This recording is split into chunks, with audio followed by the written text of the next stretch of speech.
Assalamualaikum warahmatullahi wabarakatuh.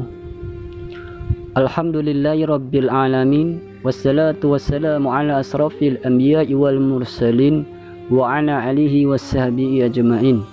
Amma ba'du. Saudaraku yang dimuliakan Allah Subhanahu wa taala, wanita adalah makhluk ciptaan Allah yang diberikan banyak kelebihan. Banyaknya kelebihan inilah yang kadang bisa menjadi fitnahnya dunia. Jangan heran jika sering kita dengar bahwa seorang wanita muslimah bisa menjadi keberkahan dan juga bisa menjadi fitnah di dunia. Salah satu keistimewaan untuk wanita dari Allah Subhanahu wa taala adalah diperbolehkannya mereka untuk meninggalkan solat.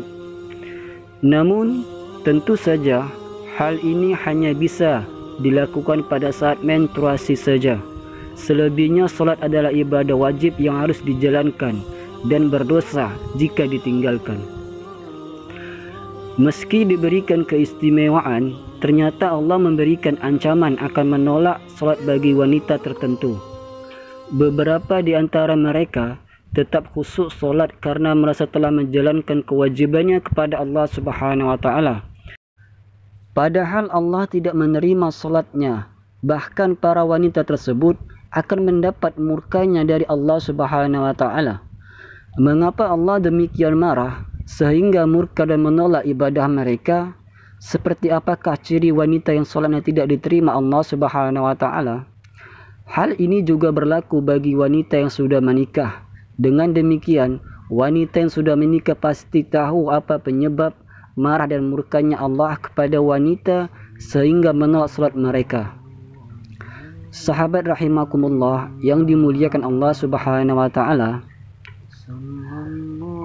marahnya seorang suami bisa membuat salat istri tidak diterima oleh Allah Subhanahu wa taala. Salatnya istri ketika suami sedang marah maka akan tertolak.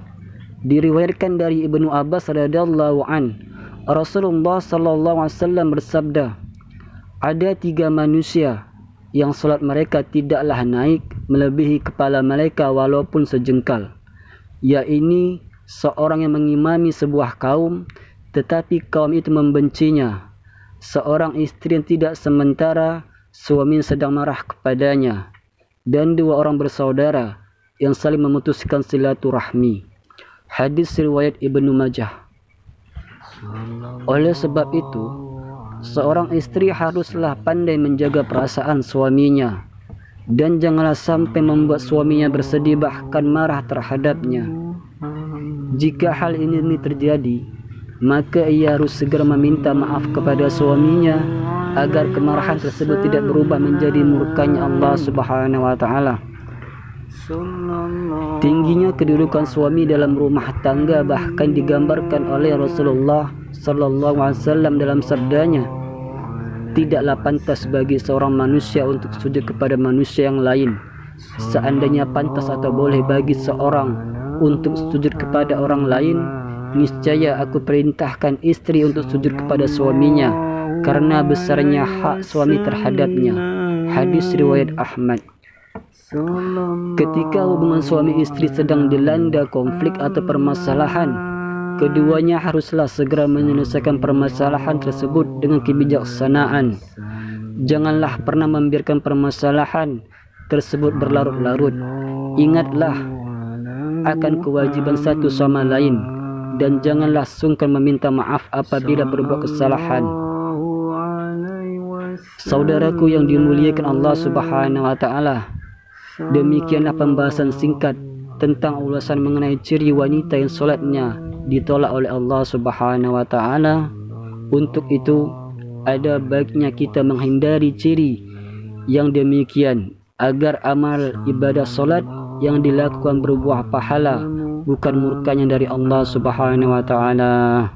Amin ya rabbal alamin.